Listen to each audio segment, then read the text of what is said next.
To copy your REDnote profile link on both iPhone and Android devices, you can follow the simple steps.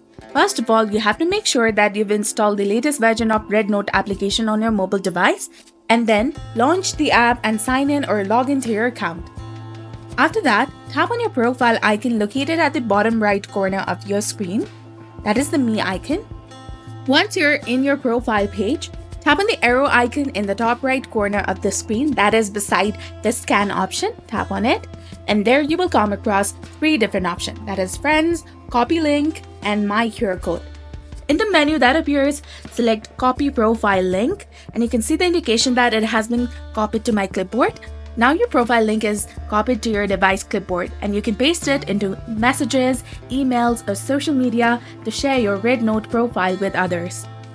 So this was all about it. If you found this guide helpful, please like, share, and subscribe. Thanks for watching. See you in the next one.